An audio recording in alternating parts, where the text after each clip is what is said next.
Oke, selamat datang di Anyus Channel. Di video kali ini kami akan membawakan informasi mengenai jawaban Yuki Tabata dalam Q&A spesial yang dirangkum dan disertakan dalam manga Black Clover volume keempat hingga volume ke-9. Tapi perlu teman-teman ketahui dulu, karena informasi ini kami terjemahkan sendiri, jadi kami minta maaf bila ada kesalahan penerjemahan atau mistranslate.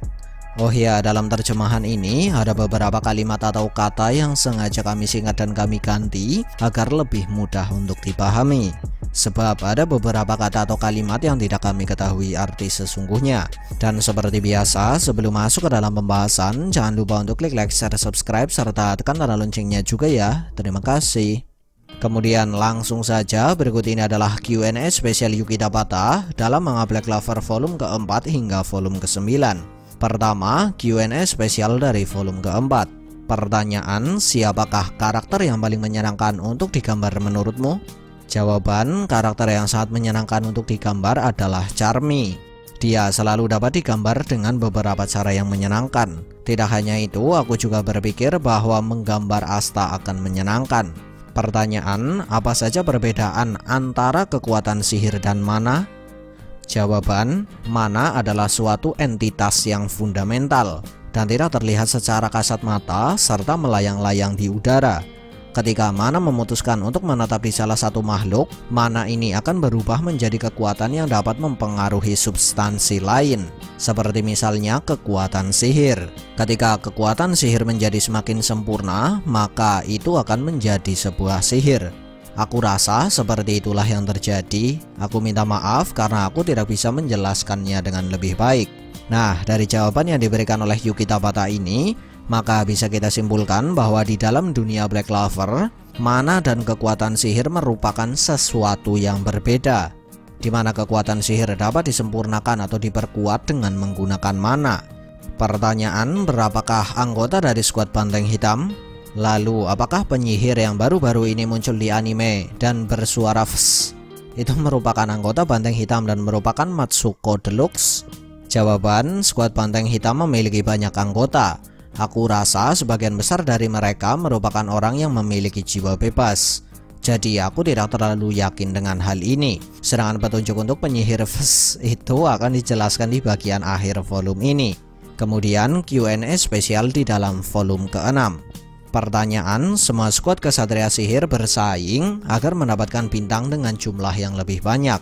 Tapi, apakah perhitungan jumlah bintang tersebut dihitung sejak suatu skuad kesatria sihir didirikan? Atau perhitungan jumlah bintang ini akan diriset beberapa tahun sekali?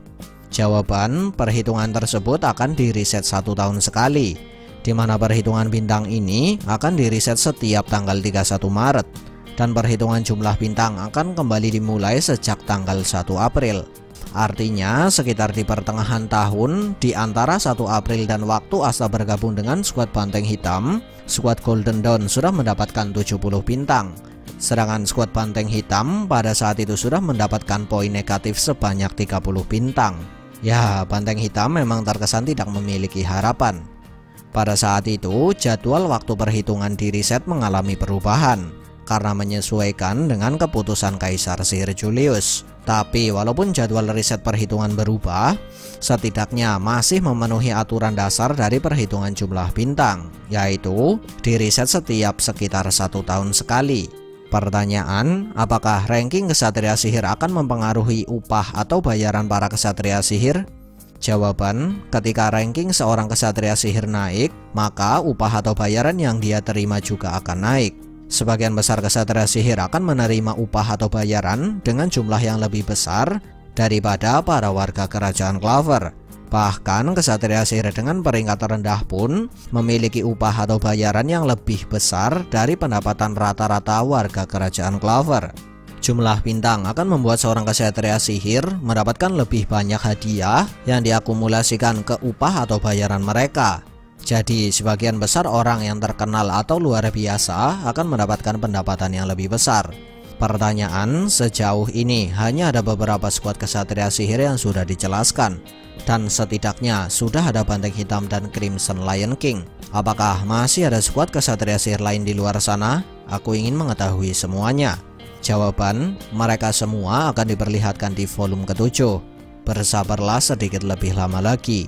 Selanjutnya Q&A spesial di volume ke-7. Pertanyaan: dalam ujian kesatria sihir baru, terdapat beberapa orang yang terlihat berdiri di belakang para kapten.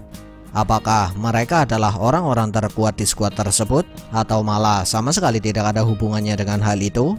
Jawaban: mereka adalah orang-orang yang dipilih oleh kapten mereka secara random untuk menemani sang kapten di hari itu. Kapten Yami mengajak Finral sebagai kendaraan, Fuego mengajak adik laki-lakinya, sedangkan Nozel mengajak salah satu adik perempuannya yang bernama Nebra, di mana pada saat itu Nebra datang dengan gaya rambut yang sedikit berbeda dari biasanya. Pertanyaan: untuk manga buatanmu, apakah kamu melakukan inking dan tuning dengan menggunakan tangan? Tidakkah kamu menggunakan alat digital untuk menyelesaikan semuanya? Jawaban: sampai saat ini semuanya dikerjakan secara analog. Menyelesaikan tuning dan coloring dengan alat digital memang terkesan menarik untukku. Tapi pria analog sepertiku tidak memiliki waktu dan pemahaman yang baik dalam hal tersebut. Ya, maksudnya di sini Yukita Tabata menjelaskan bahwa semua manga Black Clover digambar dan diselesaikan secara analog atau menggunakan tangan, tanpa bantuan software digital ataupun alat digital.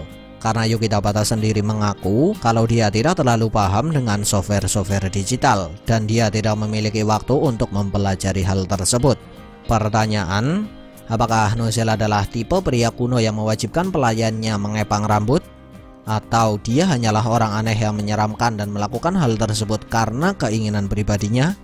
Jawaban: ya, jawaban untuk hal ini mungkin ada di suatu tempat di volume ini. Kemudian Q&A spesial dari volume ke-8. Pertanyaan: ada beberapa hal yang ingin aku ketahui tentang Refchi. Pertama, dari skuad manakah Refchi berasal? Kedua, sudah berapa tahun Refchi meninggalkan skuad kesatria sihir? Ketiga, kapan dia mendapatkan codet atau bekas luka di wajahnya? Dan apakah bekas luka ini yang sudah membuatnya keluar dari skuad kesatria sihir? Keempat, apa yang terjadi padanya setelah Asta mengalahkannya? Dan apa yang dia lakukan sekarang? Jawaban: aku tidak menduga bila ada banyak orang yang sangat peduli atau penasaran tentang Refchi. Pertama, Refchi berasal dari skuad Purple Orcas. Kedua, mereka membuatnya keluar dari kesatria sihir 2 tahun yang lalu. Oh ya, ini timeline sesudah Asta mengalahkan Refchi ya. Ketiga, dia mendapatkan codet atau bekas luka di wajahnya sebelum meninggalkan skuad kesatria sihir, atau tepatnya pada misi terakhir sebagai kesatria sihir. Keempat, saat ini dia berada di salah satu penjara dan dia sedang berusaha untuk melarikan diri dari penjara tersebut. Ya, dan nyatanya di Arch Reinkarnasi Elf dia berhasil keluar bersama dengan Guildre Poisot. Kemudian Q&A spesial di volume ke-9. Pertanyaan: di dalam seri Black Clover ada banyak negara ataupun kerajaan, seperti misalnya Kerajaan Clover, Kerajaan Diamond, dan Negeri Matahari. Lalu apakah ada perbedaan bahasa dari beberapa daerah tersebut? Jika memang ada perbedaan, bagaimanakah cara Yami mempelajari bahasa di Kerajaan Clover setelah dia terdampar?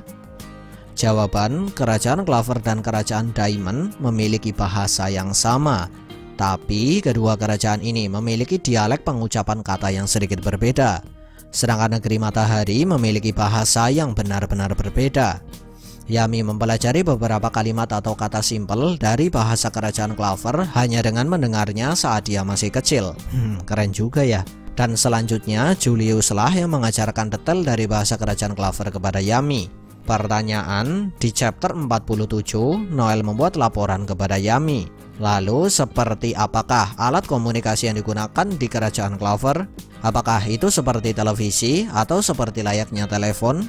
Jawaban: biasanya mereka menggunakan sebuah item sihir yang bisa digunakan sebagai alat komunikasi. Item sihir komunikasi merupakan sesuatu yang terbilang mahal di Kerajaan Clover dan umumnya hanya ada di beberapa tempat-tempat penting seperti pusat desa serta pusat kota. Atau di tempat kita itu mungkin di tempat-tempat atau pusat pemerintahan seperti kantor kepala desa, camat ataupun bupati.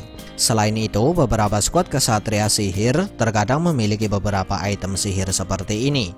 Dan beberapa orang kaya juga memiliki item sihir ini. Lalu sebagian besar item sihir komunikasi memang hanya bisa digunakan untuk mengirimkan suara. Tapi item sihir yang lebih mahal dapat mengirimkan visual atau gambar. Dan mereka juga dapat memanfaatkan beberapa sihir untuk komunikasi seperti sihir milik Marks.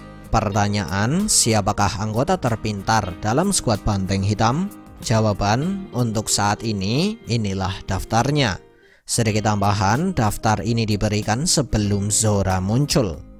Pertama, Couch, kedua Gordon, ketiga Noel, keempat Finral, lalu Vanessa, Yami, Luck, Grey, Magna, ke-10 ada Charmy, dan yang terakhir adalah Asta. Pertanyaan, mendekati akhir cerita Hungry Joker di volume ketiga, atau tepatnya di adegan Maburo berkumpul di kastil di udara, bukankah di sana ada karakter yang mirip dengan Gwildre Poisot dari seri Black Clover? Seorang pria bertopeng. Secara sekilas bagiku dia benar-benar terlihat sama dengan Gwildre Poisot. Jawaban, kamu benar, dia adalah Gwildre. Aku menyukai karakter itu, jadi aku membuat karakter yang sama dan memunculkannya di sini. Ya, walaupun pada akhirnya dia langsung tertangkap setelah menunjukkan dirinya. Dan sebelum kami mengakhiri video ini, menurut kalian perlu ditambah lagi nggak sih informasi-informasi tambahan mengenai seri Black Clover seperti yang ada di video ini? Silahkan tulis pendapat kalian di kolom komentar ya. Sekian dari kami and see ya.